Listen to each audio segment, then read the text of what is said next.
Hello, my name is Geogen and welcome back to Armoured Warfare.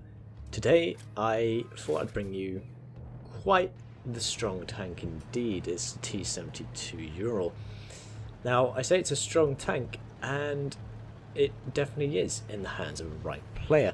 I myself haven't had that amazing, 5,000k damage game yet, but I certainly have had a lot of fun in this vehicle, even though most of my games have been mediocre at best. The one thing about the T-72 when you do unlock a few of its modules is the fact that it gets an amazing use of, well, the heat. The heat ammo on this is just phenomenally good. It does a maximum of around 600 damage and a minimum of around 420-ish, I believe.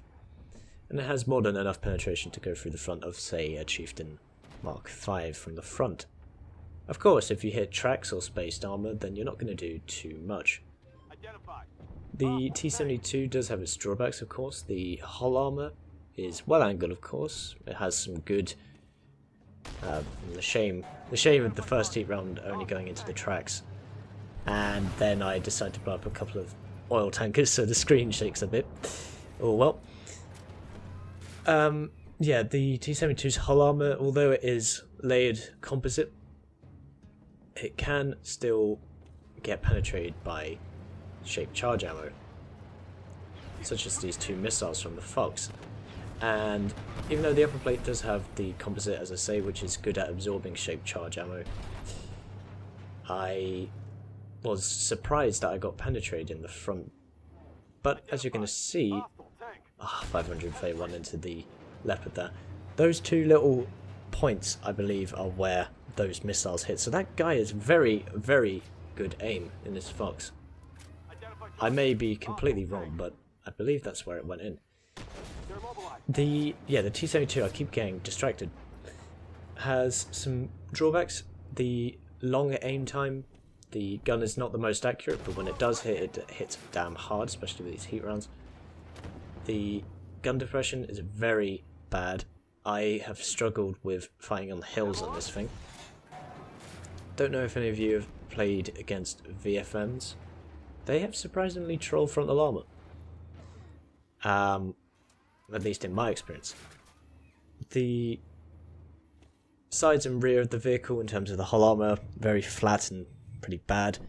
It does have, I believe, side skirts made of rubber, so they may well be good at absorbing heat. Fortunately we just tracked the T-64 there, but the T-64, as he's tracked of course, we can just shoot him again. It does repair, but 476 does go through his tracks this time. However, we are losing. Well, are we losing? No, it's 12-12 at the moment. But the thing is, as I was talking about how the hull armor is not brilliant, these guys can penetrate my hull very easily. The turret armor, on the other hand, is very strong, especially with the applique armor package. I believe my turret armor is effective 588mm thick against armor piercing rounds, and even stronger against shaped charge. I take the shot a little bit too quickly there, and there's all kinds of trouble coming to get me right about now. So I pull back, and so much damage.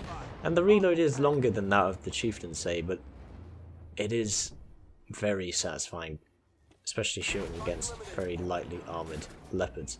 I am worried about that T-72, because there is only one ally behind me. However, I can't really get out of here in time now, so I'm just going to do as much damage as I can before I go down, because as you can see we quickly lost the situation, and the T-72 does something quite reckless. We managed to hit him for 513, but then he finishes us off by doing a little ram and hitting us with some armor piercing ammunition. So yeah, that was the end of my game in the T-72 Ural, but I am enjoying playing it, even though my experience of it thus far has been a bit mediocre. When you get in hold down positions on flat terrain, this thing is a complete beast. They will shoot you in your cupola, but regardless, the vehicle is very strong. So on screen right now you can see what I got with the post-game results for this reasonably quick battle. So obviously we did indeed lose that game. It was very quickly lost. The situation can change very quickly in these games, as you're well aware if you play a lot of World of Tanks / Armored Warfare and even World of Warships, although that game is a little bit slower in comparison to these two. But we got the Spotter medal. I forgot the name of it, and these are just still images so I can't actually highlight them. And we also got the most reputation on the losing team. That's what that silvery tank image is. 3,251 experience on a non-times2, but we do have a premium count course and quite a lot of credits. I think there was still the Halloween special event running at this time, so probably when I was playing I would have got a coefficient for that, and if this was played at a different time the amount of credits would have been lower, as well as the experience. Top on the team on damage done, 3,295. Again, it's not the most amount of damage I have seen a T-72 do, but these vehicles, well, they can certainly do that. And as you can see, experience-wise, 1,445. Basically, I did the most amount of work on the team for the amount of time we had. On the enemy team, you can see there's people up on the 2,700 bracket in terms of damage, and the fellow called Onumba got 10 spots as well, so he got 2,000 base, which is very good to see. And then if you want to take a look at that, all those statistics and such, be my guest. I'm not going to explain all of that, there is such a lot of detail. But yeah, there you go.